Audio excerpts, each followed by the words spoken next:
I guess we'll just hop straight into it. Let's go. All right. Hey, everyone. We're back.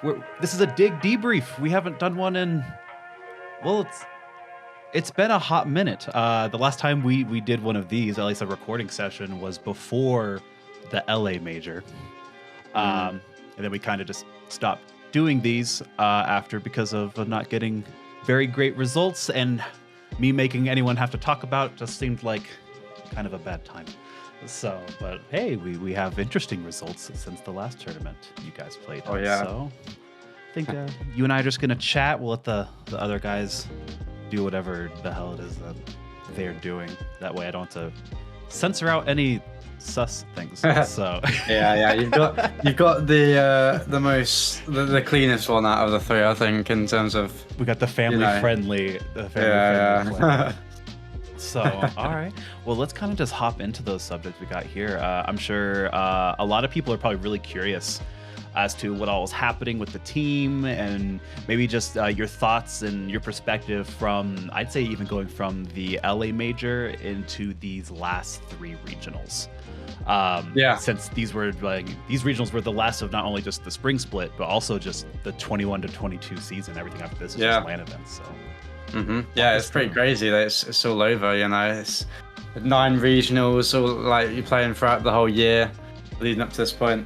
So yeah, obviously going from the LA Major, that tournament happened. We didn't we placed 12th, which wasn't great, and then we came back and we were really motivated. We were like gonna grind, picked up a coach, was going really well in scrims and stuff, and then we got to the first tournament, and I don't know what I can say really. Like everyone who knows what happened knows what happened. You know what I mean? That was obviously to do with something happened with me IRL, and it was just a bit of a mess. Didn't go well, and then that kind of transferred into the second tournament. I think it mainly affected me. It's like motivation was very low because I wasn't really focused on Rocket League because I needed to focus on other stuff IRL.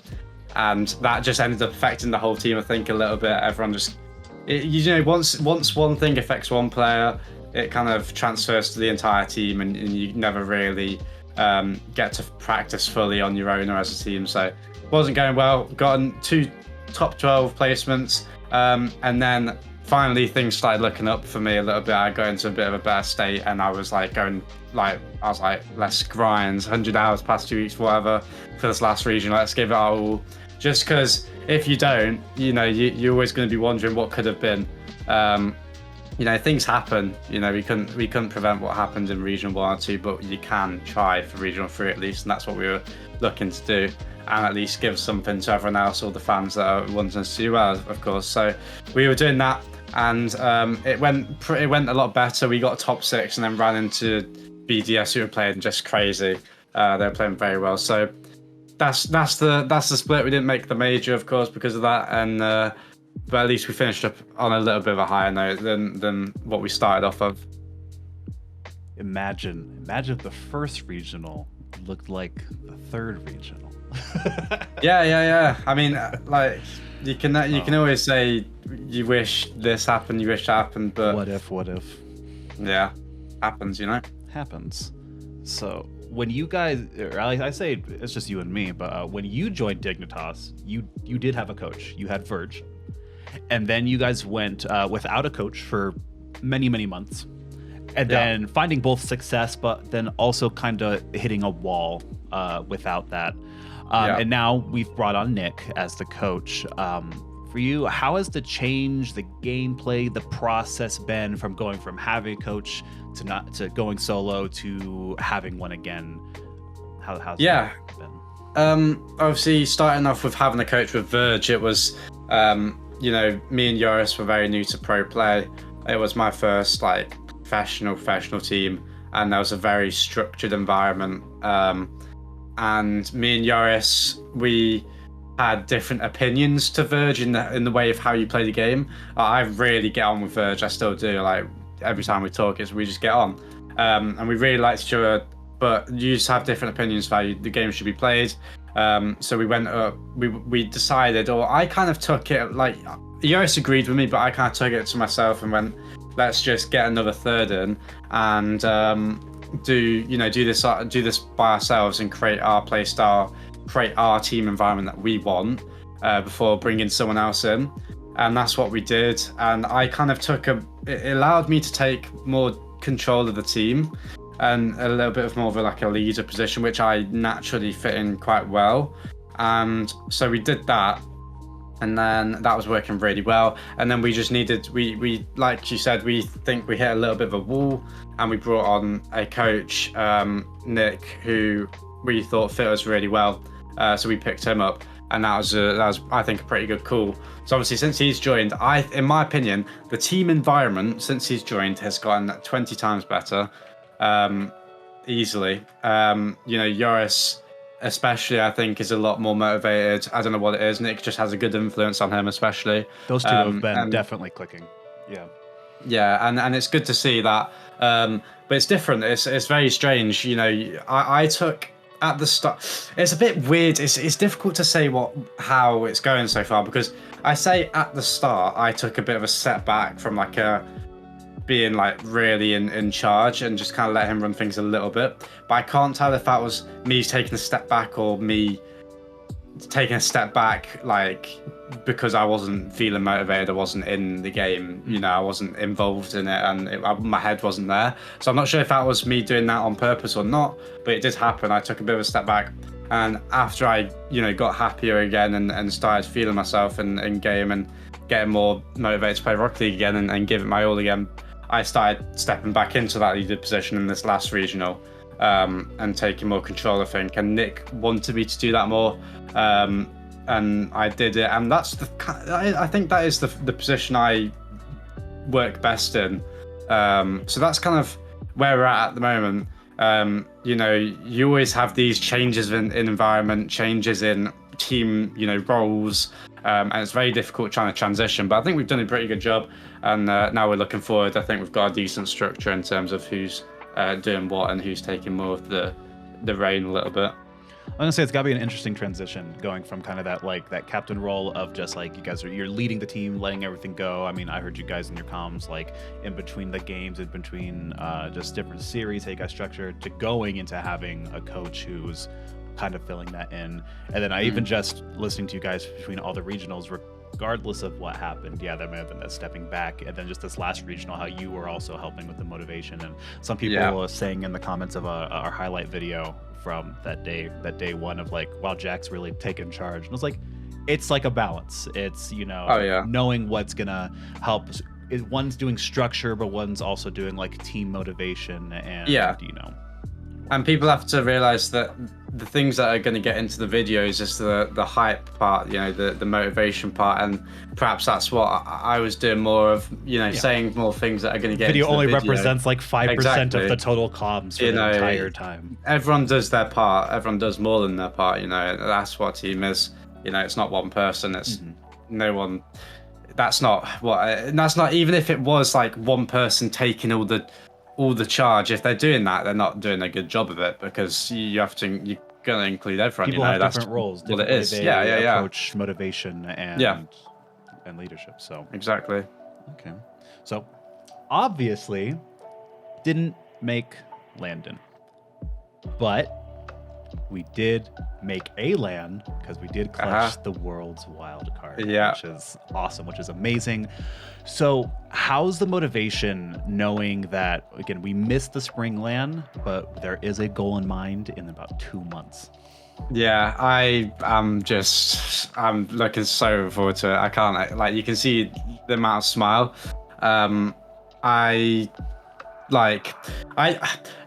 It's wrong for me to admit this, but when I was going through some very difficult times, and I kind of accepted that we weren't going to make the major, but and I just accepted that. I was like, it's very unlikely, and that's not bad to say. People are going to comment oh, his mentality wasn't in it. Of course they weren't going to make it. It was very unlikely we were going to make it after the first two performances, or even the first performance. It's just how results go. So I kind of accepted it, and I'm just so motivated for Worlds, genuinely so motivated. I cannot wait just to play, just to experience it. and just to be there, it's amazing.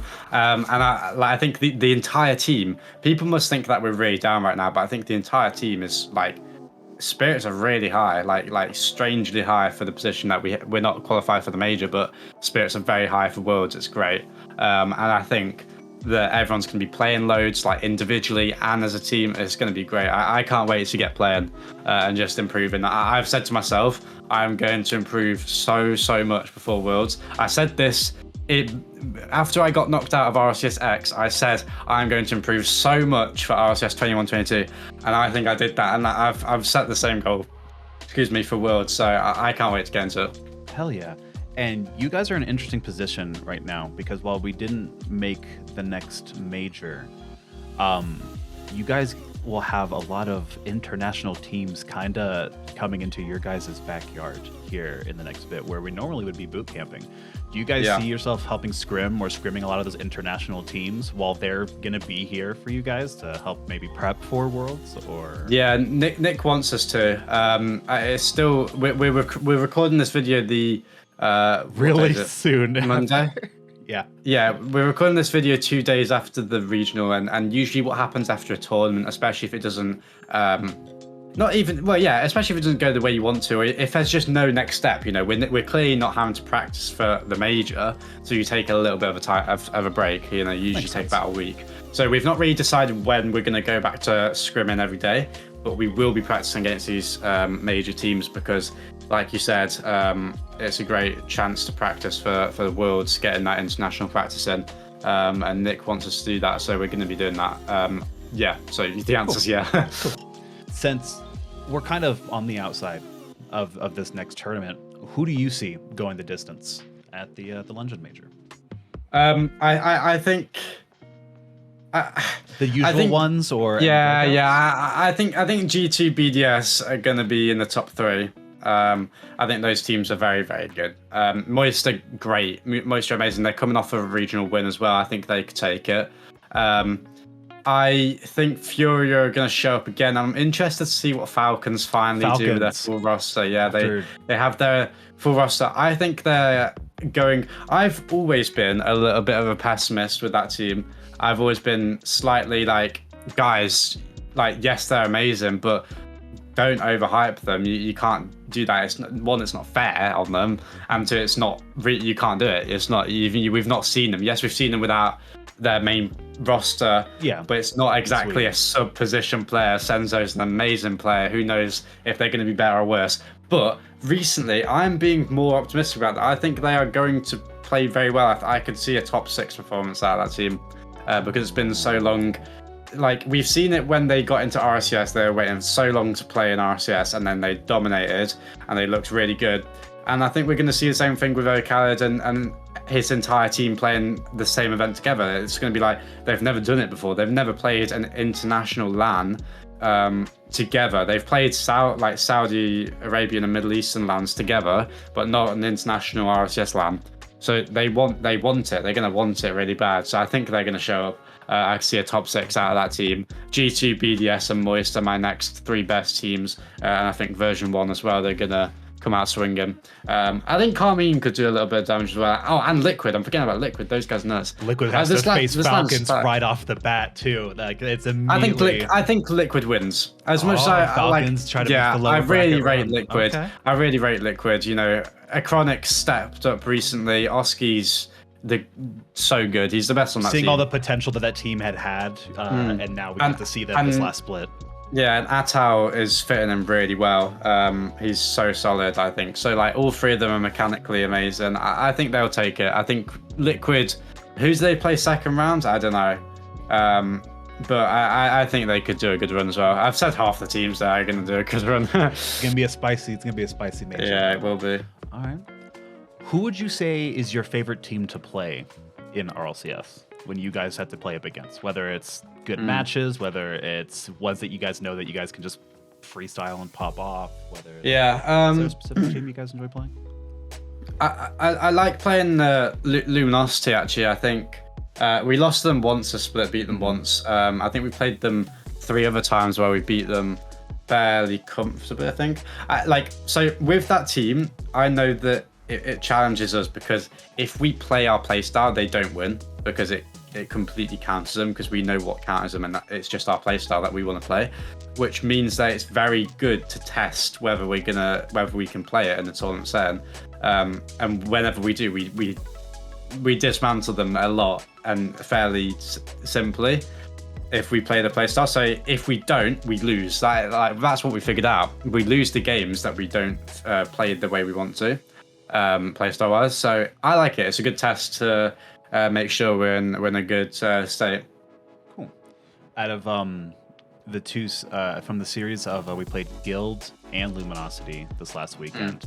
Which, if I was to do a full comms video based on one of those series, which would you think would be the more interesting one? The one Luminosity. Luminosity, Yeah. where the full sweep. Yeah. You want wins. You want wins. You can't be showing, almost close reverse sweep. games. Yeah, there's no point. It's a highlight video for you want highlights. Fair enough. All right. On another note, some of these questions are based on what we asked from online on Twitter and whatnot. What would you like to see Psyonix add or improve about the next season for 22 to 23? Bigger prize pool. Obviously. Bigger venues. I think we can get bigger venues. I think we can get a larger crowd. I think they are playing it very scared and safely. Gonna call out Psyonix. I think they're playing World's it very. gonna have 13,000. Was it 13 or 15,000 people there? I mean, that's. I didn't know that. I thought there was less than that. But I still think they're playing it very safely. They don't want their chance for there to be empty seats, but I think you have to take a chance, take risks more. But yeah, in season, I'd like to see a couple format changes. I'd like to see more teams in RLCS. I think 16 teams. We're just limiting the amount of big orgs that can get into the game. Because if there's 20 teams in RLCS, there's going to be more big orgs entering the game, because there's more chance to show off a team. As simple as that, I think, and that means more. It's just better. It's just literally better. So, yeah, more teams and larger prize pool, larger crowds. Yeah, I like and that. more lands. I want Even non-RLCS. I want non-RLCS tournaments. third party tournaments. I want non-RLCS tournaments. All right. That's what the Different game structure, needs. different stuff. I like that. Just something that isn't, because the issue with it is that every tournament you play, it has such a large impact on the rest of your year, and I just don't think that's how it works. There needs to be one-off tournaments. There has to be. It's just like, if you lose, you're out of the tournament, but it's not going to affect you in 2 months' time. It'll affect you your next week, where you're not playing that tournament, but it's not going to affect you in 2 months. Whereas you do bad in a tournament, it affects the next 12 months, not even 2 months. It's pretty bad, I've got to admit. All right. So when we saw in LA, and I believe they're doing the same thing in London, is you have your group stage structure, or no, you have just like the different types. Like in LA, when we were playing the different games where we didn't have a crowd, we were just scrapping and seeing who gets to make it, and then whoever made it to the playoffs got to play in front of the crowd. We're seeing at Worlds that they're allowing a crowd for all of it. They are like, for even like those first games, they're gonna let like I believe it's 1,000 people get to at least watch the wild cards and all that stuff. How's that gonna be for motivation, knowing that no matter what, you guys get to play in front of a crowd, no matter what? Yeah, it's very cool. It's very cool. I think the fans will enjoy it as well. It'll be the first time they'll see us playing as a team in person, so that's definitely very cool. It's what every pro player kind of dreams of, the adrenaline rush. So I can't wait for that. Yeah. I'm excited to see you guys go from playing just in front of 1,000 to like the 13,000. I know, yeah. As long as we make it, yeah. Booming of the crowd. Yeah. So, obviously, the goal for Worlds is to win, lift the trophy. You guys all want to do that. What is the minimum bar you guys want to see you guys go to, at least, to like show up, to show the world that Dignitas is still there, still a threat? Top four. Yeah, top four is a good, pretty good benchmark. I'd be relatively happy with that. Yeah, I like that. I saw this photo today on Twitter of you. You're in a suit. You're kind of. Put the photo on screen. Yeah, what is this? I want to explain what's going on at this Hey, photo. I've got a graduation coming up, Shoot. and I had to get a suit, and I've also got a couple, summer holidays coming up that I needed to buy, summer shirts for, and they both arrived at the same time, and I was like, me and my brother, we were like, let's create an absolute, fashionable creation here, top of the line, top of the range, and we threw it together a little outfit, a suit and a summer shirt combination with 2 watches. Just showing the world that I'm on my money grind, looking at the stock market in front of me, I got it all, mate. Got cash on the desk. It's just my habitat. It's my natural habitat, Oh, I loved it. I was getting like Subi / Stumpy vibes with like the shirt, but looking classy and everything with it. I was just like, what is happening here? I've never seen him dressed up. I've got a couple of exclusive videos that you might want to put on screen, and no one else in the world will see it apart from this channel. So I'll send you those, and you can put them on screen right now. We love that. We love that. The exclusive content. Yeah. So, people want to know, why does it seem like you guys are constantly throwing shade at each other in your guys' streams and in content? What's happening here? Want to tell them just what's funny, happening? isn't it? Exactly. Like, we're literally just 3 like Yoris is honorary UK guy. Like it's just 3 UK guys. It's our banter. What you do. It's what you do. You just take the piss out. Yeah, there it is. Okay. All right. There you go. Trust me, guys. If we had an issue with it, we would not do it. There you go. Caleb's seen our comms. It's worse than that behind the scenes. Absolutely. Oh my goodness. So there you guys go. It's not bullying. It's not shade. It's just team vibes. That's how they do it. So Vibes. All right. Will the towel be making an appearance at Worlds? Oh god, yeah, it's coming everywhere. It's coming everywhere. It's on a worldwide mission. There it is. It's just you got a towel every time? No, it's not. Okay, There's two. There's 2. You've got this is just a plain white towel, and then it gets a little bit sweaty after a couple intense washes it, trades it out, and you have to wash it. And then I've got my other towel is one that I won. Like a tennis year-long tournament thing. I came top of the ranks for something, and it's very nice towel. So yeah, that comes with me everywhere. They got history. I like that. So are you yourself, Jack? Not even, you can maybe take this as like a team level, and the answer is pretty obvious with that, but you yourself, are you currently satisfied with your current level of where you're at with things? And then if that is the case or not, well, how do you go up from there? I'm satisfied. Simple as people so this is what I always say is that I have had this my second season on RLCS. My first season I finished 8th in Europe. No, I think 8th or 7th in Europe. And that's crazy to finish like that in your first season. It just is. It simply is just it doesn't happen. That's very good. I was happy with it. And then to go from that to being on a top 4 team in Europe and going into Worlds, it's good. It's simply good. You can say you want to be first. Everyone wants to be first, but if you're always going to strive for that and take nothing less, yes, you might have a good career because you're pushing yourself further, but are you going to be truly happy and enjoying it along the way? As much as I want to win, as much as I want to be the best, I want to enjoy it whilst I'm doing it. And if that means that I'm going to be, 1 rank below, one rank below than if I was having a mindset where I was constantly oh, you gotta be better, you gotta do this better, then I'd rather be 1 rank below and be happier. Do you know what I mean? If I enjoy where I'm at, if I'm enjoying it, and if I'm happy with where I'm at, and sometimes saying, yeah, you've done a good job this year, you've done a good job to improve from where you were, I'm happy. I like it. Of course I want to improve. I want to get that number 1 spot, but I'm not going to beat myself up over it. All right, I like that. I think that's a healthy mindset.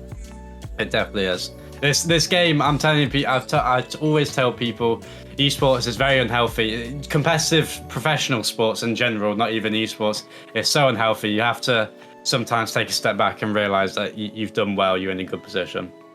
I like it.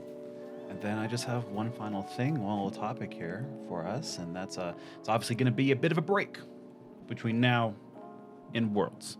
You guys got a lot to grind for. You got a lot of things to do, and then you guys you'll be back in the U.S. and you'll be in Texas, which is almost a whole different part of the U.S. in its own right. What do you guys have to look forward to in those weeks that you guys are going to be back? You know, regardless of inside or outside of the tournament, anything you guys are looking forward to? I'm just looking forward to, obviously, like, people who know me properly, excuse me, sorry, I've just eaten, but they know me that I love to travel as well. So I'm going to enjoy just being in a new place and seeing other things. But mainly, our focus is going to be on practicing and playing a lot of Rocket League for Worlds and getting ready. Because it's a $2 million prize pool. It's the biggest tournament ever in Rocket League. It will be. And it's my biggest tournament I've ever played. So it's going to be great. I think every team, it's going to be a lot of teams' last tournaments together as the roster. You know, there's going to be a lot of changes going into the next season with most teams in the world. So I think it's going to be one final battle, you know, to end the year-long grind to this stage. So whoever wins, they are the best team for that season, no matter how well they did in the previous regionals, no matter how well they did in the previous majors. If you win Worlds, undisputably, in my opinion, you are the best team for that season. So it's all on the line. You know, once you get there, nothing else previously matters. It does not matter. I like it. So yeah, it's gonna be great. And we're gonna see a lot of teams that maybe the world's probably never even seen. We're gonna, I think, like 2 MENA teams we're gonna be able to see. We're gonna see some of the African teams. We can see a lot. So that's all gonna be on the line, and I'm excited to see. I'm especially excited to see, obviously, how you guys and we stack up to the World's competition, where no one else has really seen before. But it'll be exciting. It'll be good. I'm excited to see you guys in a couple months. We're gonna hang out. We're gonna vibe. We're not gonna let people make fun of us for being on the beach instead of practicing. But you know, content's content. But gotta get both in there. Gotta get both in there. Oh yeah, you guys already know. So thank you guys for watching. Thank you, Jack, for chilling, sitting with me, debriefing, hanging out. And I'm excited to see where we go from here. Look forward to obviously some more content in between now and Worlds. But you know, we'll be doing our thing and we'll be grinding. So thank you, Jack. Definitely. Thank you. Thank you, guys. Boom.